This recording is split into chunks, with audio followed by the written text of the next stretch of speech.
Good morning प्यारे बच्चों आज हम करने जा रहे हैं क्लास 10th का लेसन सेकंड, जिसका नाम है Nelson Mandela long walk to freedom.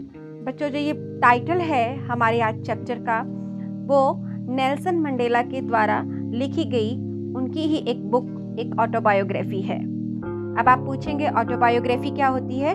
तो ऑटोबायोग्राफी वो होती है जब कोई अपने ही जीवन के बारे में लिखता है और अपने जीवन की सारी घटनाओं को लिखता है, उसे ऑटोबायोग्राफी कहते हैं। और बायोग्राफी होती है जब कोई व्यक्ति किसी दूसरे के जीवन के बारे में लिखता है, उसे बायोग्राफी बोलते हैं।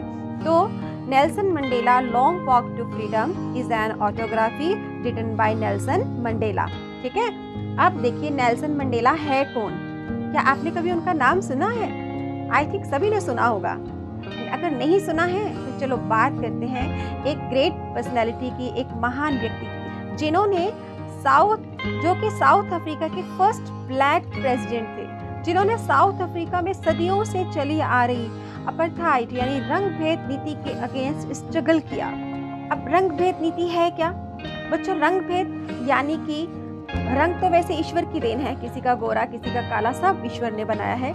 लेकिन जो गोरे लोग हैं वो ब्लैक पीपल पर, वाइट पीपल जो है ब्लैक पीपल को डोमिनेट करते थे on the base of their colour, रंग के आधार पर। तो कहीं जाति के आधार पर भेदभाव किया जाता है, कहीं रंग के आधार पर, कहीं धर्म के आधार पर। तो ये सदियों से ऐसा चला आ रहा है। लेकिन दक्षिण अफ्रीका में यानी कि साउथ अफ्रीका में अपार्थाइड के अगेंस्ट उन्होंने स्ट्रगल किया और उन्होंने अपने जीवन के वैल्यूएबल, उनकी लाइफ के, उन्होंने बहुत ही प्रेशियस 30 इयर्स जो हैं उन्होंने एज ए प्रिजनर बिताए, जेल में बिताए। क्यों बिताए? क्योंकि वो अपने देश को इस नीति से, इस ऑपरेशन से, इस सप्रेशन से फ्री करना चाहते थे, रिलीव करना चाहते थे। और उन्होंने इसके लिए, अपने इस उद्देश्य को पूरा करने के लिए अफ्रीकन नेशनल कांग्रेस ज्वाइन की।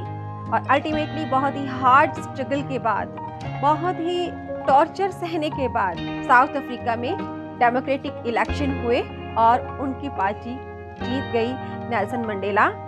Nelson Mandela was awarded with the highest award of the world, that is Nobel prize. Nelson Mandela ji को हाईएस्ट अवार्ड कौन सा है बच्चों? नोबेल प्राइज मिला।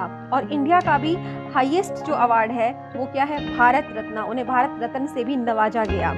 और नेल्सन मंडेला को यूएनओ, उनकी याद में यूएनओ ने भी उनके बर्थडे यानी कि उनकी जन्मदिन यानी 18 जुलाई को इंटरनेशनल नेल्सन मंडेला दिवस मनाने की घोषणा।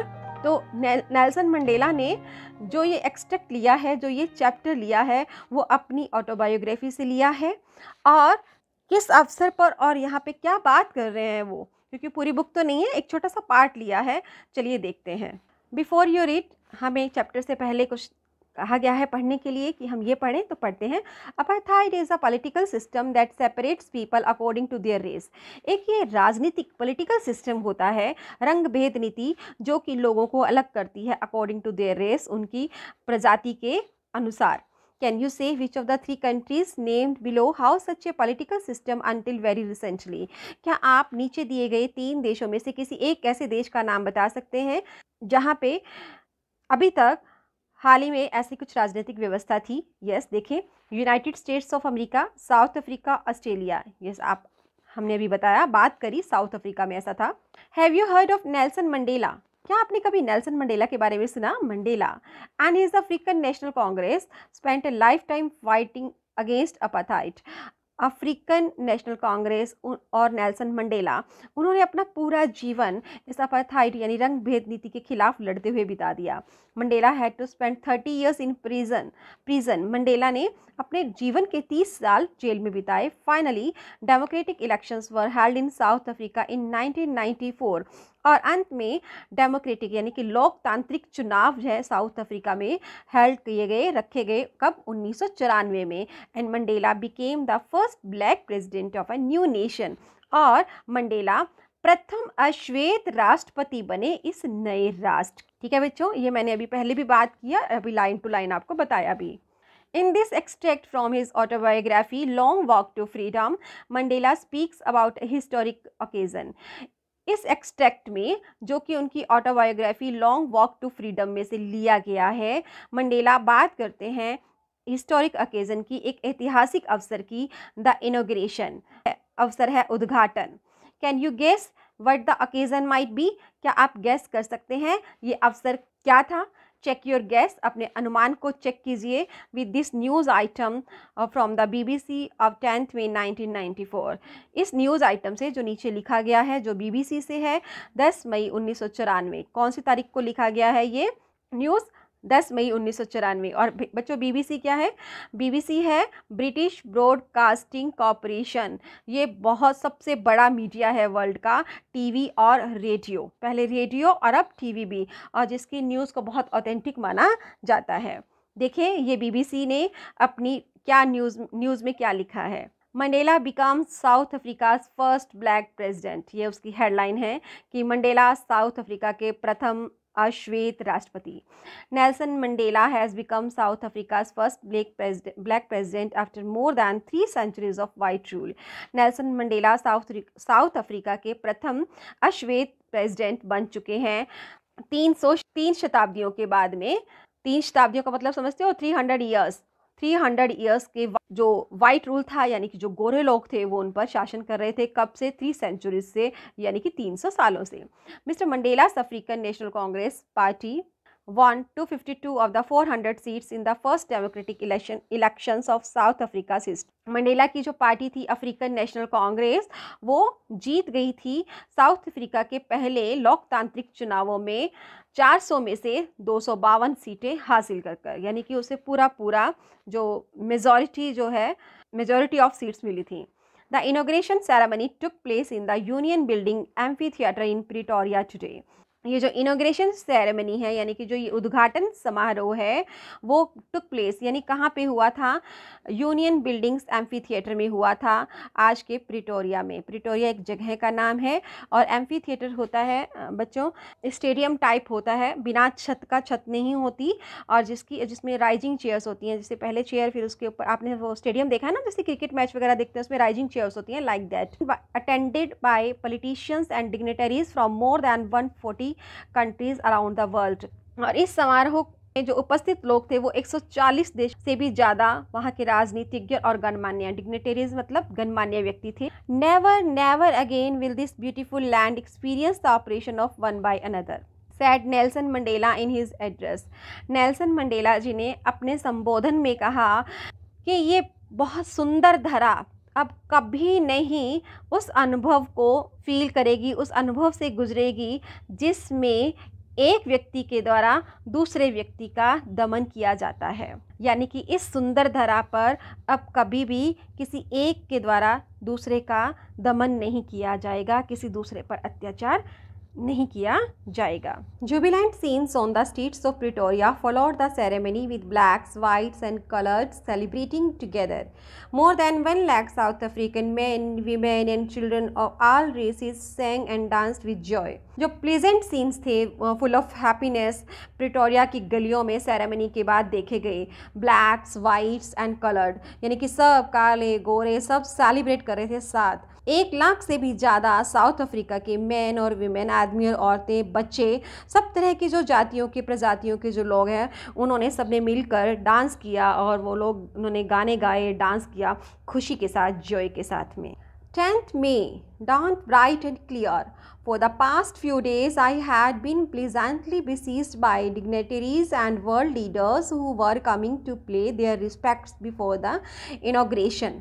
The inauguration would be the largest gathering ever of international leaders on South African soil. 10 मई को उन्होंने शपथ ली थी ना एज ए प्रेसिडेंट। 10 मई का दिन डॉन मतलब उदय हुआ, बिगिन हुआ, बिल्कुल ब्राइट और क्लियर, चमकीला और एकदम साफ। For the past few days, पिछले कुछ दिनों से, आई हैड बीन, मैं बहुत सुखद रूप से, बिसीज्ड यानी कि घिरा हुआ था, किसके द्वारा? बाय डिग्निटरीज मतलब गणमान्य व्यक्तियों के द्वारा, और वर्ल्ड के लीडर्स के द्वारा, पूरी दुनिया के जो नेता लोग थे उनके द्वारा, हु वर कमिंग, क्यों गिरा हुआ था, हु वर कमिंग टू पे देयर रिस्पेक्ट्स, जो आ रहे थे अपनी रिस्पेक्ट पे करने के लिए बिफोर द इनॉग्रेशन, समारोह से पहले ही नेल्सन मंडेला जी को वो आदर मान देने के लिए आए हुए थे। The inauguration would be the largest gathering ever of, और ये इनॉग्रेशन था वो बहुत बड़ी गैदरिंग होने वाली थी इंटरनेशनल लीडर्स की, जो कभी ऑन साउथ अफ्रीकन सॉइल में, साउथ अफ्रीका की धरा पर, साउथ अफ्रीका की मिट्टी पर। The ceremonies took place in the lovely sandstone amphi theatre formed by the unions building in Pretoria. Ceremony जो थी वो कहाँ होने वाली थी, ये आप याद करते रहिए, लवली सैंडस्टोन एम्फी थिएटर में, जो कि सैंडस्टोन होते हैं ना जिससे बहुत बड़ी बड़ी बिल्डिंग बनती हैं। हमारे जो राजस्थान में अगर आप देखें या एमपीज़ में देखें, बहुत बड़े बड़े किले भी बने हुए हैं उन पत्थरों से, या जैसे हमारा लाल किला जो है, बलुआ पत्थर जो होते हैं उनसे, वो उन सैंडस्टोन से एम्फी थिएटर बना हुआ था, यूनियन बिल्डिंग के द्वारा जो बनाया गया था प्रिटोरिया में। जगह क्या थी, प्रिटोरिया थी। एम्फी थिएटर मैं पहले बता चुकी हूँ आपको क्या होता है।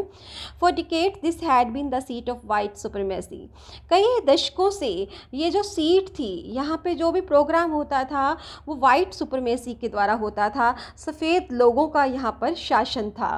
Now it was the site of A rainbow gathering of different colours and nations for the installation of South Africa's first democratic non-racial government। अब ये एक मौका था, एक साइट था, एक दृश्य था रेनबो का। रेनबो में कितने कलर होते हैं बच्चों, 7 कलर्स होते हैं ना। तो रेनबो जो है कन्वे कर रहा है पीपल्स की प्रेजेंस को, जो कि वेरिड नेशनलिटीज़ थे, डिफरेंट नेशंस से रिलेट कर रहे थे, डिफरेंट क्लास के थे, डिफरेंट क्रीड्स के थे, डिफरेंट कलर के थे, यानी कि काले गोरे लोग, अलग अलग धर्मों के लोग, अलग अलग प्रजातियों के लोग, सब वहाँ पे इकट्ठे हुए थे, डिफरेंट कलर्स के थे, नेशंस के थे। और जो साउथ अफ्रीका की पहली जो डेमोक्रेटिक नॉन रेशियल गवर्नमेंट थी, उनकी स्थापना पर सब आए हुए थे, सब इकट्ठे हुए थे। On that lovely autumn day, इस सुंदर ऑटम डे पर, शरद ऋतु के दिन पर, I was accompanied by my daughter Zenani, मेरे साथ मेरी बेटी, उनकी बेटी का नाम क्या है, Zenani. On the podium mister de Klerk was first sworn in as second deputy president. मंच पर पहले मिस्टर डी क्लार्क ने शपथ ली, स्वॉन ली यानी शपथ ली, किस रूप में, सेकेंड डिप्टी प्रेसिडेंट में, द्वितीय उपराष्ट्रपति के रूप में। किन्होंने शपथ ली, मिस्टर डी क्लार्क ने।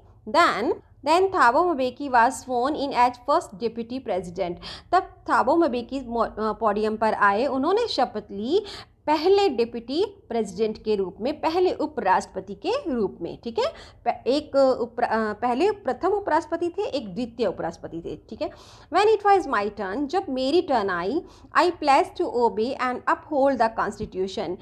मैंने शपथ ली ओबे करने की और अपहोल्ड करने की कॉन्स्टिट्यूशन को, यानी कि मैं संविधान के नियमों का पालन करूंगा और उसे अपहोल्ड करूंगा, यानी उसे बनाए रखूंगा।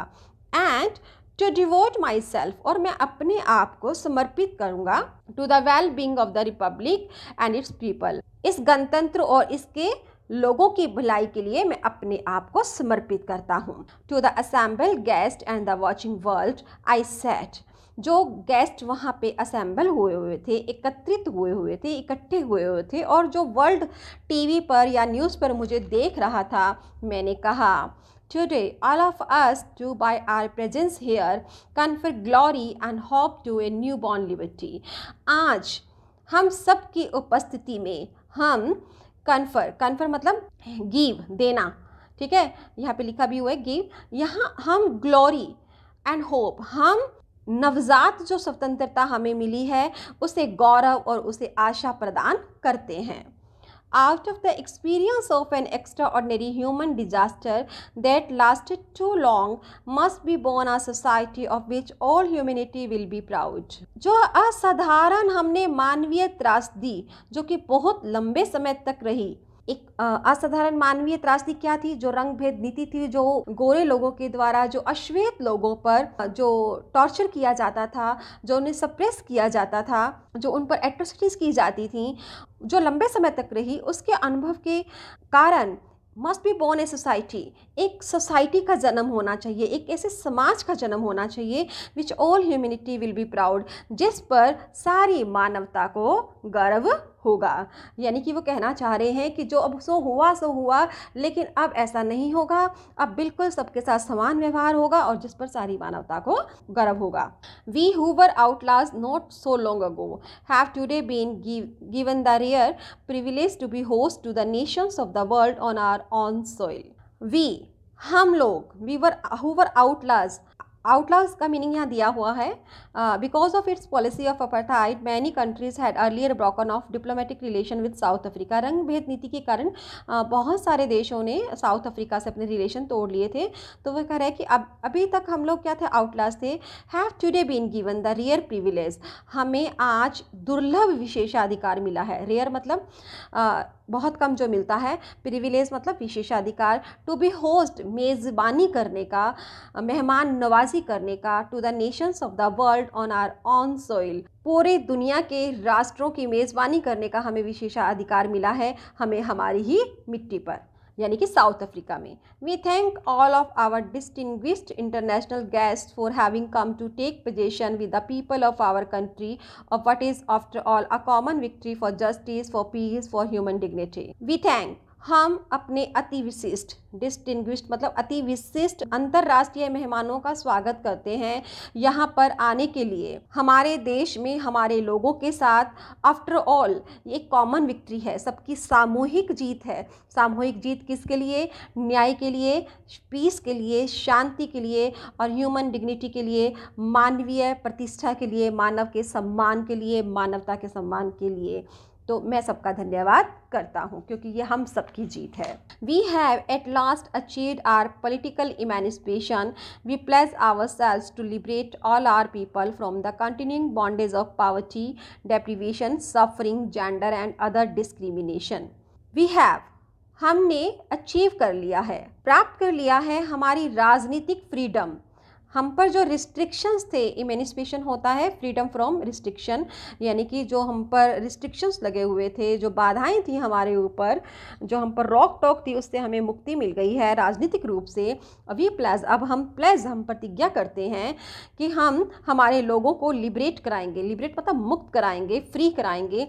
किससे फ्री कराएंगे? जो लगातार उन्होंने पॉवर्टी सही है, गरीबी से, डिप्रीवेशन मतलब अभाव, कमी सही है, सफरिंग पीड़ा सही है, जेंडर जो लिंग भेद सहा है और दूसरी तरह के जो उन्होंने भेदभाव सहे हैं, इन सब चीज़ों से उन्हें मुक्त कराने की प्रतिज्ञा करते हैं। Never never and never again shall it be that this beautiful land will again experience the operation of one by another. ये ब्यूटीफुल लैंड जो है, ये सुंदर धरा कभी भी अब दोबारा, अगेन मतलब दोबारा अनुभव नहीं करेगी।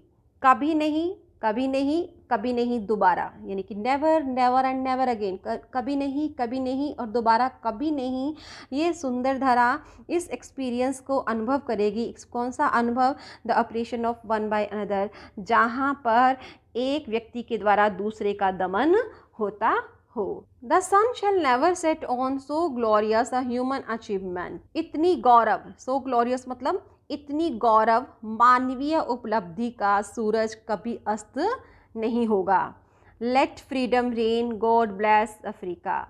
स्वतंत्रता का साम्राज्य हो, ईश्वर अफ्रीका को आशीर्वाद प्रदान करें। A few moments later, we all lifted our eyes in as a spectacular array of South African jets, helicopters and troop carriers rode in perfect formation over the Union buildings.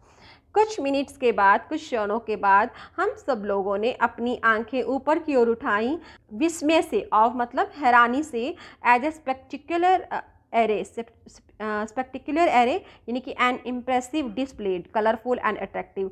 बहुत ही अच्छा एक impressive सा प्रदर्शन था, प्रभावशाली प्रदर्शन था। किसका प्रदर्शन था? साउथ अफ्रीकन जेट्स का, हेलीकॉप्टर्स का और ट्रूप कैरियर्स। ट्रूप कैरियर्स क्या होते हैं बच्चों? ये जो सैनिकों को जो ले जाने वाले वाहन होते हैं वो होते हैं, जो कि गरजे इन परफेक्ट फॉर्मेशन, एक परफेक्ट फॉर्मेशन, एक संरचना बनाते हुए ओवर द यूनियन बिल्डिंग के ऊपर से उन्होंने एक बहुत अच्छी सी संरचना बनाई, बनावट बनाई और उसके ऊपर से गरजते हुए निकले। It was not only a display of pinpoint precision of military force but a demonstration of the military's loyalty to democracy to a new government that had been freely and fairly elected. ये सेना का यानी कि ये जो प्रदर्शन था ये सेना का एक परफेक्ट प्रिसीजन का मतलब होता है पूर्ण रूप से शुद्ध, पूर्ण परिशुद्धता से प्रदर्शन जो था।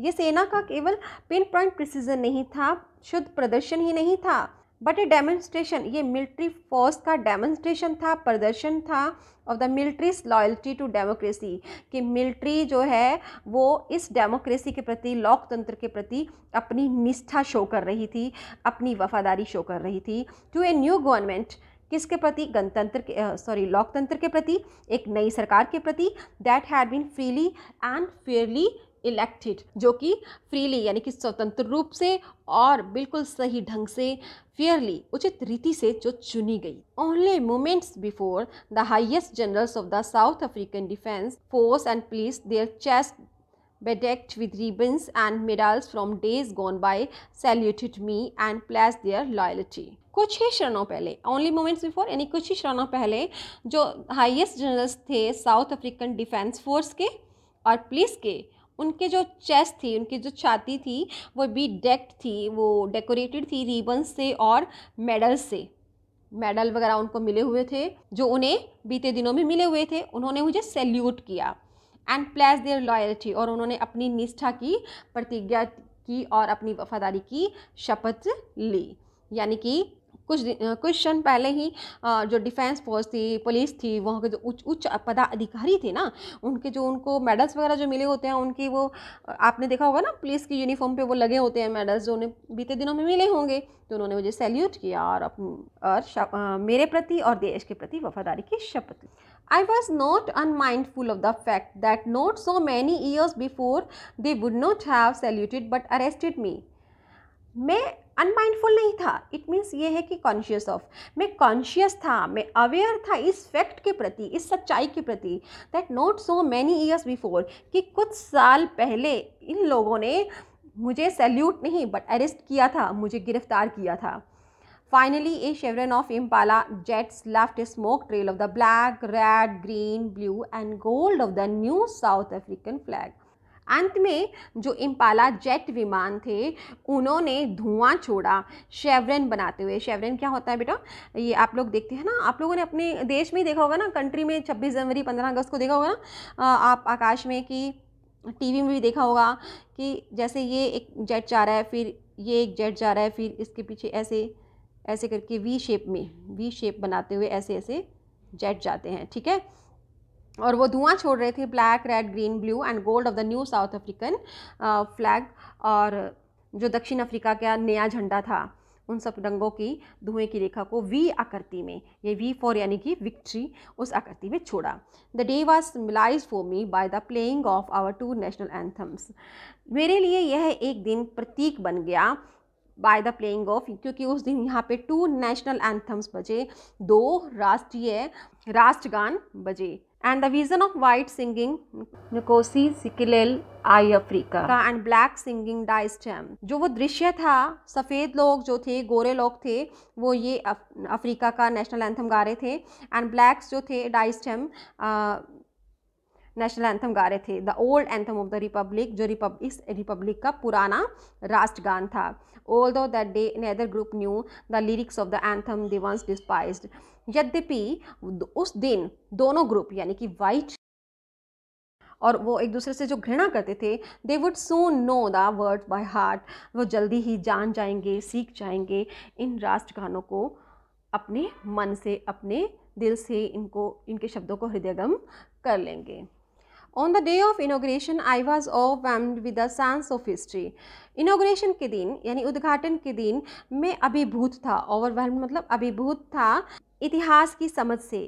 इन the first decade of the 20th century, अब वो हिस्ट्री को याद कर रहा है, 20th सेंचुरी की पहले दशक में, a few years after the bitter Anglo Boer war before my own birth, कि कुछ साल पहले ही, जो 20th सेंचुरी में से कुछ साल पहले ही, मेरे जन्म से पहले भी एक जो कड़वा एंग्लो बोअर वार हुआ था, ब्रिटिशर्स और साउथ अफ्रीकन्स के बीच में हुआ था। ब्रिटिशर्स जो है, साउथ अफ्रीकन में आपको पता है बहुत ज़्यादा गोल्ड माइंस और डायमंड माइंस पाई जाती हैं, तो वो लोग यहाँ पे गोल्ड और डायमंड लेने के लिए आए थे और जो वो जीत गए थे, यानी कि ब्रिटिशर्स जो थे वो जीत गए थे। ये था Anglo Boer war. And white skin people of South Africa passed up their differences and erected a system. अब साउथ अफ्रीका में पहले से ही कुछ गोरे लोग रहते थे, अब गोरे लोग जीत भी गए थे, यानी कि ब्रिटिशर्स जीत भी गए थे। उन्होंने पैचअप कर लिया था देयर डिफरेंसेस, उनके जो मतभेद थे, डिफरेंसेस थे, उन्होंने पैचअप कर लिया था, वो आपस में मिल गए।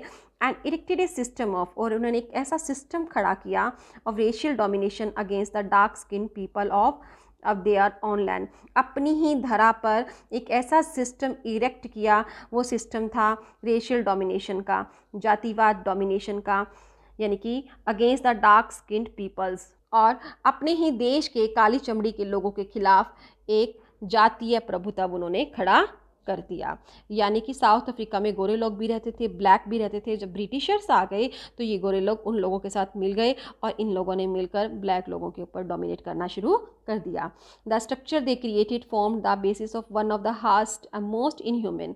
जो ढांचा उन्होंने खड़ा किया, जो उन्होंने क्रिएट किया, वो बहुत ही हासिस था, यानी कि बहुत ज़्यादा कठोर था, बहुत ज़्यादा मोस्ट इनह्यूमन, देखो सुपरलेटिव डिग्री लगी हुई है, बहुत ज़्यादा कठोर, मोस्ट इनह्यूमन था, जिसने वर्ल्ड ने अभी तक जाना ही नहीं था। यानी आप सोच सकते हैं कि इसके बारे में किसी को कुछ नहीं पता था, कोई भी इतना इनह्यूमिनिटी जो वहाँ थी उसके बारे में किसी ने सोचा भी नहीं था कि कैसे उनके साथ व्यवहार, कैसे उनको टॉर्चर किया जाता था। Now in the last decade of the 20th century and my own 8th decade as a man, और अब जबकि 20वीं शताब्दी का लास्ट डिकेड है, अंतिम समय है, and my own 8th decade as a man, और मैं खुद अपने 8वें दशक में हूँ, यानी कि 80 साल का हो गया हूँ। That system had been overturn for ever, अब ये सिस्टम हमेशा के लिए ओवरटर्न हो गया है, बदल दिया गया है। And replaced by one that recognise the rights and freedoms of all peoples, और इसे रिप्लेस कर दिया गया है उस सिस्टम के द्वारा जहाँ पर सबके अधिकार, सबकी स्वतंत्रता का ध्यान रखा जाता है, regardless of the colour of their skin, बिना किसी की चमड़ी के रंग की परवाह किए बिना। यानी कि सबको, चाहे वो गोरे हों, चाहे वो काले हों, चाहे वो उच्च जाति के हों, चाहे नीची जाति के हों, सबके साथ समानता का व्यवहार किया जाएगा। That day had come about through the unimaginable sacrifices of thousands of my people whose suffering and courage can never be counted, और that day had come, ये जो दिन आया, कौन सा दिन भला? 10 मई 1994 का, जब मंडेला शपथ ले रहे थे अपने ही देश में as a president, first black president. ये कहते हैं ये दिन आया, अनइमेजिनेबल, अकल्पनीय बलिदानों, किनके बलिदान? थाउजेंड्स ऑफ माई, हज़ारों लोगों ने, मेरे देश के हज़ारों लोगों ने जिन्होंने बलिदान दिया। People hood suffering and courage, लोग जिनकी पीड़ा और जिनका साहस कभी भी गिना नहीं जा सकता, कभी भी लौटाया नहीं जा सकता, उसका मूल्य कभी चुकाया नहीं जा सकता। उन्होंने ऐसे बलिदान दिए। देखो, राष्ट्रपति बनने के बाद भी किसी को भूल नहीं रहे हैं, वो अपनी होमेज, अपनी श्रद्धा दे रहे हैं उन्हें याद करके। I felt that day as I have on so many others day, जैसा कि मैं पहले भी महसूस करता आया हूँ कि, और मैंने उस दिन भी महसूस किया, I was simply the sum of all those African patriots who had gone before me, कि मैं उन सभी, आई वॉज सिंपली, मैं साधारण रूप से उन सभी अफ्रीकन पैट्रियट्स, अफ्रीका के देशभक्तों का जोड़ हूँ, सम हूँ, योग, who had gone before me, जो मुझसे पहले ही जा चुके थे, जो मुझसे पहले अपने जीवन का बलिदान सेक्रीफाइस कर चुके थे। That long and noble line ended with now begin again with me, लेकिन जो बलिदान की लंबी और नोबल लाइन थी वो अब ख़त्म हो गई है। यानी कि जिन लोगों ने बहुत सारी लंबी और एक बलिदान दिए, जो लोग मर गए अपने देश के लिए, अब उनका अंत हो गया है और अब वह मुझसे ही शुरू हुई थी। I was pain that I was not able to thank them, मैं दुखी था, that I was not able, कि मैं उन्हें थैंक नहीं कर पाया, मैं उन्हें धन्यवाद नहीं दे पाया। That they were not able to see what their sacrifices had wrought, वो कह रहे हैं आई वॉज पेन, मैं दुखी था कि मैं उन्हें धन्यवाद नहीं दे पाया। That they were not able to see what their sacrifices had wrought, और वो इस अब दुनिया में नहीं है कि वो देख सके कि उनके बलिदानों ने क्या ला दिया है, कौन सा दिन ला दिया है, उनके बलिदानों का क्या परिणाम हुआ है। Wrought old fashion formal word है यहाँ पे, जिसका मतलब है डन और अचीव, ठीक है, प्राप्त कर लिया है या उन्हें क्या मिल गया है। The policy of apartheid created a deep and lasting wound in my country and my people. जो इस रंग भेद की नीति ने मेरे देश पर और मेरे लोगों पर एक गहरा और स्थायी घाव छोड़ दिया है। All of us will spend many years, if not generation, recovering from that profound hurt. हम सब spend many years, बहुत सारे साल, मैं पीढ़ियाँ नहीं कह रहा हूँ, बहुत सारे साल लग जाएंगे रिकवर करने में फ्रॉम दैट प्रोफाउंड हर्ट। इस गहरे घाव को ठीक करने में हम पीढ़ियाँ नहीं तो बहुत सारे साल हमें लग जाएंगे, इतना दर्द मिला है उन्हें। But the decades of oppression and brutality had another unintended effect. लेकिन जो दशकों तक हम पर अत्याचार हुआ, जो ब्रुटिलिटी हुई, हम पर निर्दयता से व्यवहार किया गया, एक स्वतः रूप से, अनइंटेंडेड मतलब इंटेंशनली होता है जानबूझकर, अनइंटेंडेड मतलब जाने अनजाने एक प्रभाव जो आया, that it produce the Oliver, उससे प्रोड्यूस हुए कौन कौन, Oliver Tambos, Walter Sisulus, chief Luthulis, the Yusuf Dadoos and the Bram Fischers, the Robert Sobukwes of our time. ये लोग ऐसे थे, यानी कि ये ब्रुटिलिटी ने, इस दमन की नीति ने, उनके अत्याचारों ने स्वतः ही ऐसे लोगों को पैदा कर दिया। Man of such extra ordinary. ये देखो यहाँ पे हमें पिक्स भी दी गई हैं, Oliver Tambo, Walter Sisulu, chief Luthuli, Yusuf Dadoo, Bram Fischer, Robert Sobukwe, ठीक है। These are some prominent names in the struggle against apartheid. ये प्रोमिनेंट नेम्स, बड़े इंपॉर्टेंट नेम्स हैं जिन्होंने रंग भेद नीति के खिलाफ स्ट्रगल किया, जो कि नेल्सन मंडेला के साथ खड़े थे और वो उन्हें आज याद कर रहे हैं। तो नेल्सन मंडेला कह रहे हैं कि man of such extraordinary courage, ये लोग जो थे जिन्होंने अभी नाम मैंने लिए, बताए, आपको पिक्स भी दिखाई, ये एक्स्ट्रा ऑर्डिनरी करेज, विजडम, बुद्धि और जेनरोसिटी, दयालुता से भरे हुए थे।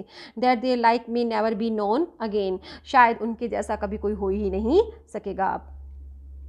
Perhaps it requires such depth of operation to create such heights of character।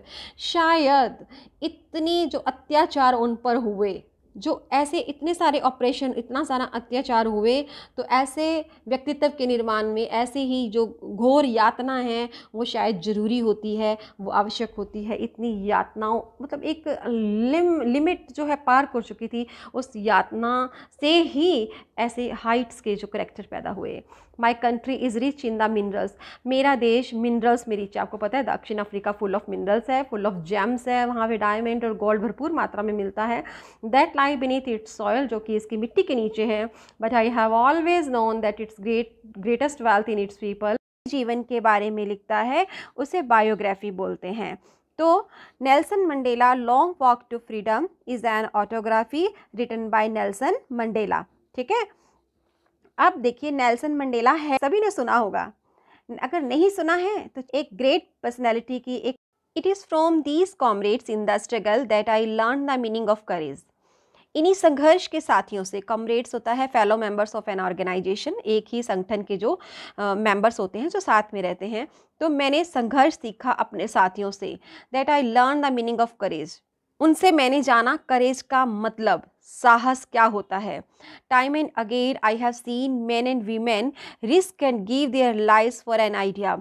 मैंने देखा आदमियों को, औरतों को रिस्क उठाते हुए, जोखिम उठाते हुए, and give their lives for an idea, और अपने जीवन को बलिदान करते हुए एक आइडिया के लिए। आइडिया क्या था?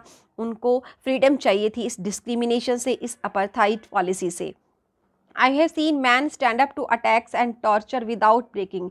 मैंने देखा आदमियों को सहन करते हुए, किसको सहन कर रहे थे? आक्रमणों को, उन यातनाओं को बिना टूटे। Showing a strength and resilience that defies the imagination. उनको एक ताकत दिखाते हुए, एक रेजिलियंस होता है किसी भी परेशानी से उबरने की शक्ति, यानी कि वो उनको बहुत यातनाएं दी जाती थी लेकिन वो उससे उबर जाते थे, वो सहते थे, उनको पीड़ा होती थी, वो फिर से खड़े हो जाते थे। ये है रेजिलियंस। और जो कि दैट डिफाइज द इमेजिनेशन, जो कल्पना को भी चुनौती देता है, यानी कि अकल्पनीय है। I learned that courage was not the absence of fear। मैंने जाना कि courage was not, जो साहस है वो ये नहीं है कि absence of fear, डर की अनुपस्थिति, यानी कि डर का ना होना साहस नहीं है, but the triumph over it, लेकिन इस डर के ऊपर जीत पा जाना ये साहस है। The brave is not he who does not feel afraid. बहादुर आदमी वो नहीं है जो कि डरता नहीं है, जिसे डर महसूस नहीं होता, but he who conquest that fear. लेकिन बहादुर वो है जिसे जो अपने डर को जीत लेता है। बिल्कुल बच्चों, जिसे डर ही नहीं लगता, उसके तो नेचर में ही है कि मुझे तो उससे डर नहीं लगता। लेकिन एक पर्सन जिसे डर लगता है लेकिन वो हिम्मत करता है कि मुझे इस डर को चुनौती देनी है, मुझे इस डर से जीतना है, तो वाकई में वो ब्रेव है। No one is born hating another person because of the colour of his skin. कोई भी पैदा नहीं हुआ है दूसरे व्यक्ति को हेट करने के लिए, और उसकी स्किन के कलर के कारण, और इस बैकग्राउंड, उसकी पृष्ठभूमि के कारण, और इस रिलीजन और उसके धर्म के कारण। कोई भी इस वजह से पैदा नहीं होता कि हम दूसरे को उसकी स्किन, उसके चमड़ी के रंग के कारण या उसके धर्म के कारण, उसकी जाति के कारण हम उसे हेट करें। People must learn to hate if they can learn to hate. नफरत करना सीख जाते हैं अगर वो नफरत करना सीख सकते हैं। They can be taught to love. उन्हें प्रेम करना भी उनको सिखाया जा सकता है। For love comes more naturally to the human heart. क्योंकि प्रेम जो है वो नेचुरली आता है ह्यूमन हार्ट में, क्योंकि ये हमें प्राकृतिक रूप से मिला हुआ है। और हेट, जो नफ़रत है, जो घृणा है, उसे हम एक्वायर करते हैं। ये हमें जन्म से हेट नहीं मिलती, लेकिन जो प्रेम करने का गुण है, लव है, वो हमें बर्थ से ही मिलता है। बच्चा देखा है आपने, एक छोटा सा बच्चा, उसकी आंखों में आपको कभी घृणा नहीं दिखती, आपको प्रेम ही दिखता है ना। घृणा तो वो एक्वायर करता है जैसे जैसे वो बड़ा होता है। For love comes more naturally to the human heart than its opposite. यानी कि प्रेम जो होता है ह्यूमन हार्ट में नेचुरली होता है देन इट्स अपोजिट, यानी कि इसके अपोजिट यानी हेट से। Even in the grimmest times in prison when my comrades and I were pushed to our limits. Grimmest मतलब बहुत ही, जब उनके लिए एक पीक टाइम था यातनाओं का, बहुत ही एक ग्रेव, बहुत गंभीर समय था जेल में। व्हेन माय कॉमरेड्स, जब मेरे जो संगी साथी थे, and I were push to our limits. Push to our limits का मतलब देखो यहाँ पे लिख रखा है, push to the last point in ability to bear pain. यानी कि उनको इतनी यातनाएं दी जाती थी कि जब तक हम अपने घुटने नहीं टेक दें, यानी कि उनको बहुत बुरी तरह से उनको टॉर्चर किया जाता था, और ये सोचकर कि अब ये अपने घुटने टेक देंगे, अब अपनी ये सरेंडर कर देंगे, अब अपनी गिव अप कर देंगे। ये इतनी यातनाएं देते थे वो। I would see a glimmer of humanity. तो मैंने एक झलक देखी humanity in one of the guards, मानवता की। किस में देखी? एक गार्ड में। Perhaps just for a second, शायद वो एक मोमेंट्री थी, एक क्षण के लिए मानवता देखी। But it was enough to reassure me and keep me going. लेकिन ये मेरे लिए पर्याप्त था मुझे आश्वस्त करने में और अपने कीप मी गोइंग, अपने संघर्ष को जारी रखने में, कि कहीं ना कहीं अच्छाई तो है। Man's goodness is a flame. Man में जो गुडनेस है, जो अच्छाई है, वो एक ज्वाला है, एक फ्लेम की तरह है। That can be hidden but never extinguished, जिसे छिपाया जा सकता है लेकिन बुझाया नहीं जा सकता। बेटे देखो, हो सकता है ये गार्ड जो हैं, इनको गवर्नमेंट के ऑर्डर से इनको टॉर्चर देना पड़ता है, इनको यातनाएं देनी पड़ती है, लेकिन अंदर जो इनके गुडनेस है वो उन्होंने छिपाया तो सही उस गवर्नमेंट के ऑर्डर्स के कारण, लेकिन क्या इसे बुझाया जा सकता है? नहीं, ये कहीं ना कहीं तो बाहर आएगी, है ना बच्चों? Clear? In life every man has twin obligations.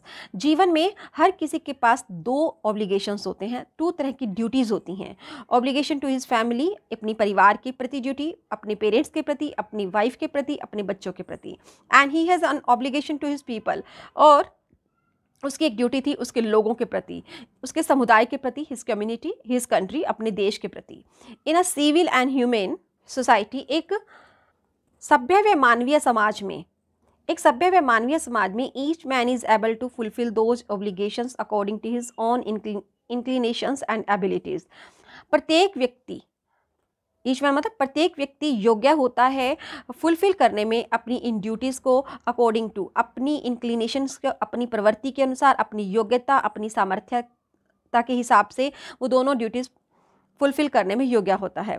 But in a country like South Africa, लेकिन एक देश साउथ अफ्रीका जैसा, it was almost impossible for a man of my birth and colour to fulfil both of those obligation. लेकिन South Africa जैसे देश में, जहाँ मेरे जैसा आदमी, जो जन्म और रंग वाले व्यक्ति के लिए उन दोनों दायित्वों को, उन दोनों ड्यूटीज़ को पूरा करना मुश्किल था, मुश्किल ही नहीं असंभव था।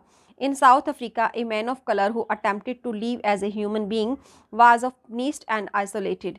साउथ अफ्रीका में एक आदमी जो ब्लैक कलर का है, जो कोशिश करता था एक मानव की तरह, इंसान की तरह रहने की, वाज पनिश्ड, उसे पनिश किया जाता था और उसे आइसोलेट, उसे अलग थलग कर दिया जाता था। यानी कि उन्हें उनके साथ एनिमल्स की तरह बिहेव होता था, मानव की तरह जो रहना चाहता था, इंसान की तरह उनको पनिश कर दिया जाता था।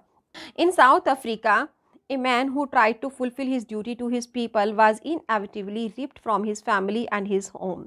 साउथ अफ्रीका में अगर एक आदमी जो कोशिश करता था फुलफिल करने की अपनी ड्यूटी को, अपने देश के लोगों के लिए, वो अपने देश के लोगों के लिए कुछ करना चाहता है, तो वो अपरिहार्य, इनएविटेबली मतलब अपरिहार्य, अनिवार्य रूप से उसे रिप्ड मतलब अलग कर दिया जाता था उसके परिवार से और उसके घर से, and was forced to live a life apart, a twilight existence of secrecy and rebellion, और उसे एक जीवन अलग थलग से गुजारना पड़ता था।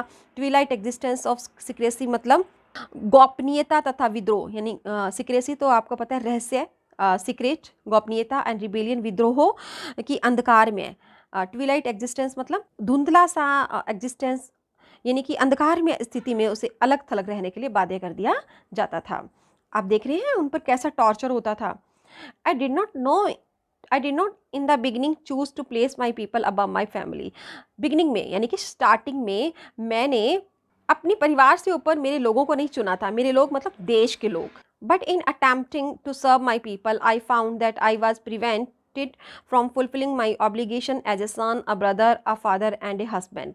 लेकिन मैंने पाया अपने लोगों की सेवा करने के प्रयास में, अटेम्प्टिंग मतलब प्रयास करना, माई पीपल देश के लोगों की सेवा करने के प्रयास में मैंने पाया कि मैं रोक दिया गया था कि मैं अपनी ड्यूटीज़ एक पुत्र के रूप में, एक ब्रदर के रूप में, एक फादर के रूप में, एक हस्बैंड के रूप में मैं अपनी ड्यूटीज़ को पूरा कर पाऊँ, इस बात से मैं रोक दिया गया था।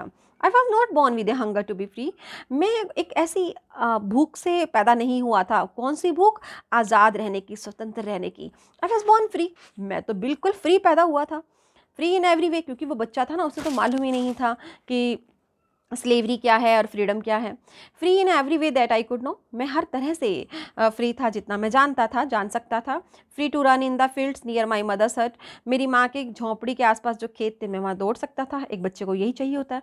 Free to swim in the clear stream that ran through my village, मेरे गाँव में जो एक झरना बहता था साफ, मैं वहाँ पर तैरने के लिए फ्री था।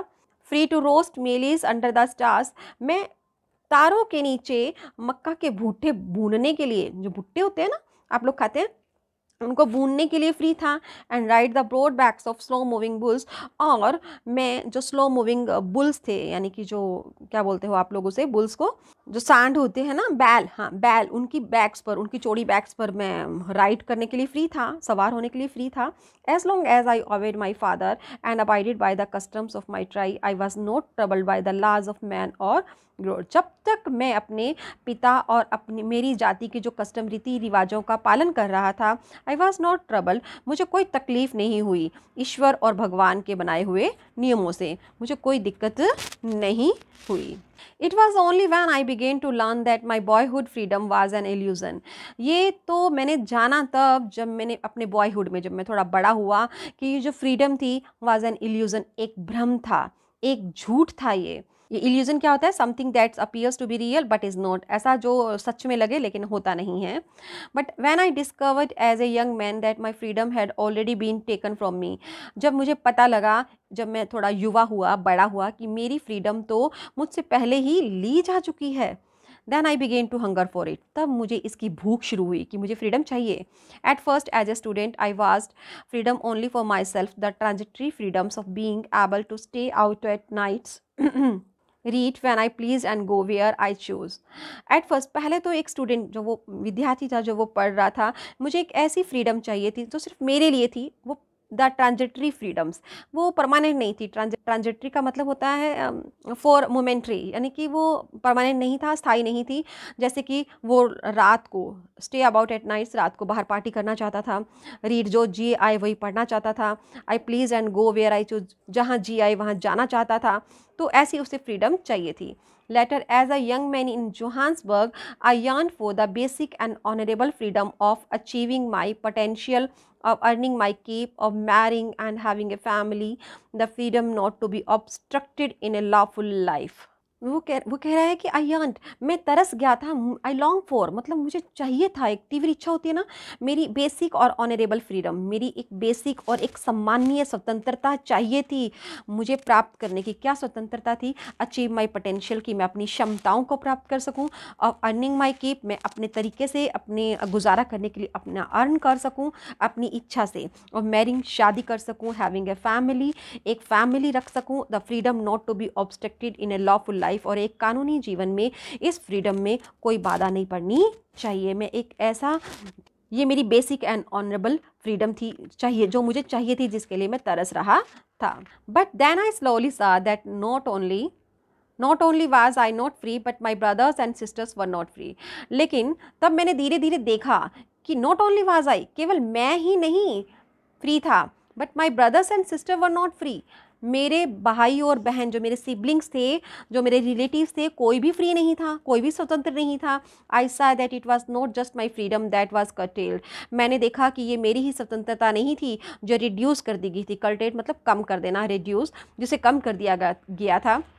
But the freedom of every one who looked like I did, लेकिन उन सब की स्वतंत्रता कम कर दी गई थी। हु लुक्ड लाइक आई, जो भी मेरी तरह दिखता था, यानी कि जो लोग ब्लैक पीपल थे। That is when I join the African National Congress, that is when the hunger for my own freedom became the greater hunger for the freedom.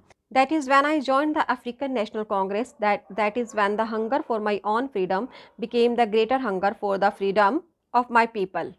जब मैंने अफ्रीकन नेशनल कांग्रेस ज्वाइन किया, that is when the hunger, तब मेरी जो अपनी स्वतंत्रता की, my own freedom, यानी मेरी अपनी स्वतंत्रता की भूख थी, बिकेम द ग्रेटर, वो ज़्यादा बड़ी हो गई, for the freedom of my people, यानी कि मेरे अपनों की स्वतंत्रता की जो भूख थी वो ज़्यादा बड़ी हो गई मेरी अपनी स्वतंत्रता की भूख से। यानी कि वो अपनी स्वतंत्रता नहीं, अपने देश के लोगों के, पूरे ब्लैक पीपल की स्वतंत्रता, फ्रीडम चाहते थे। It was this desire for the freedom of my people to live their lives with dignity and self-respect that animated my life।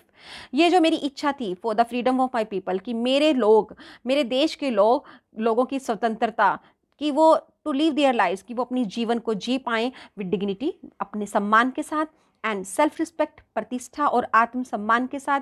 इस बात ने मेरे जीवन को जोश से भर दिया, एनिमेट कर दिया मुझे। That transformed a frightened young man into a bold man, इस बात ने ट्रांसफॉर्म कर दिया, बदल दिया एक फ्राइटेंड यंग मैन को, एक डरे हुए युवा व्यक्ति को, इनटू ए बोल्ड वन, एक बहादुर व्यक्ति में। That drove a law abiding attorney to become a criminal, जो कि लॉ अबाइडिंग अटॉर्नी मतलब एक कानून का पालन करने वाले व्यक्ति को अब एक क्रिमिनल बन गया, वो एक अपराधी बन गया, क्योंकि अब उसे अपने लोगों की स्वतंत्रता चाहिए थी, और उसके लिए वो अब पूरा जोश से भर गया था, और उसे वो स्वतंत्रता किसी भी हालात में चाहिए थी।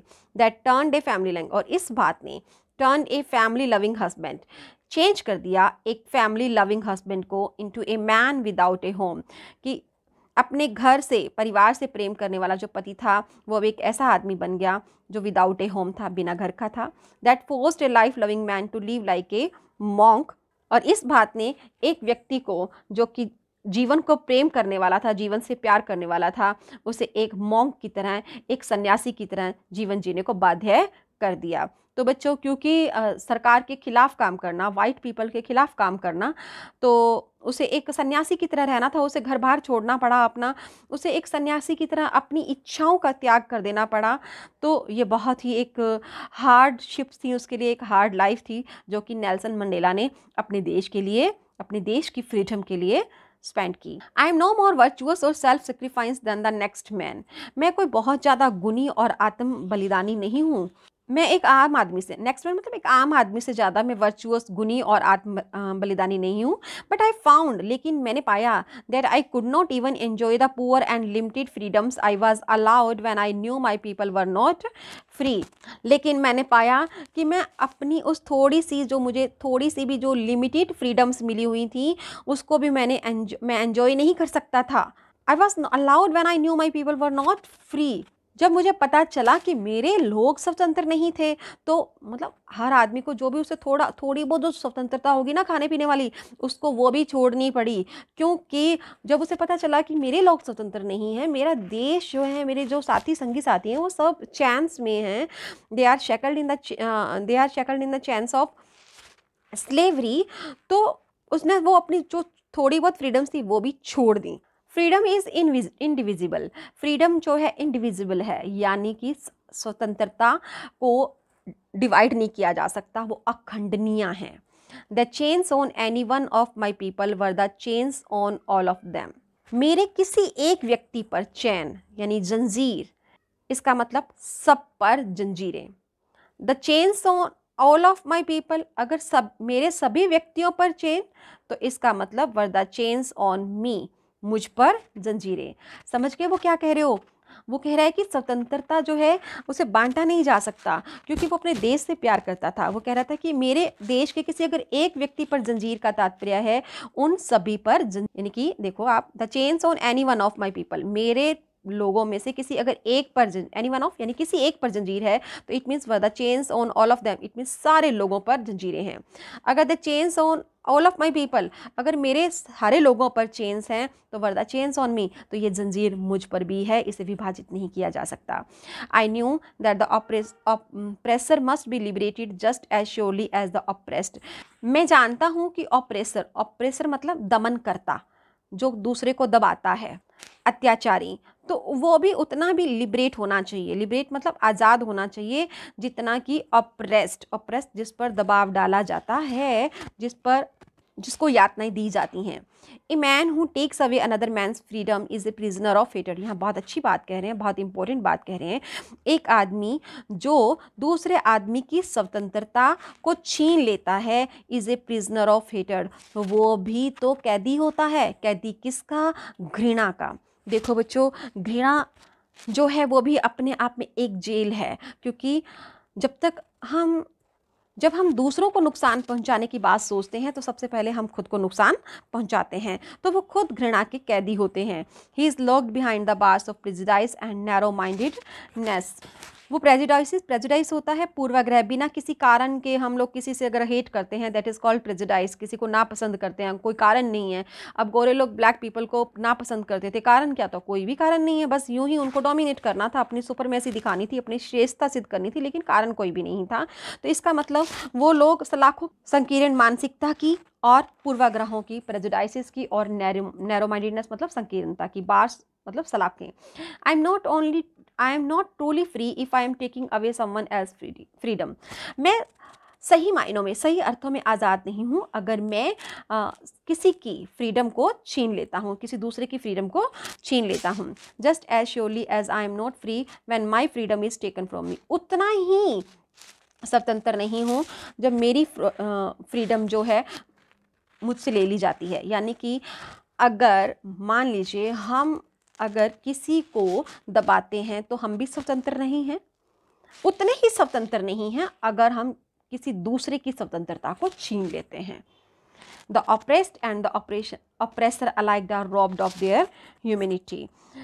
उत्पीड़ित और उत्पीड़क, यानी कि जो यातनाएं देता है और दूसरा जो यातनाएं सहता है, दोनों ही समान रूप से, अलाइक यानी कि समान रूप से मानवता से रॉब्ड होते हैं, वंचित रह जाते हैं। दोनों में ही मानवता खत्म हो जाती है। तो ये है बच्चों हमारा चैप्टर। थोड़ा लेंथ जरूर है, थोड़ा बड़ा जरूर है, लेकिन पेशेंस के साथ सुनना उसे। ठीक है बच्चों, थैंक यू।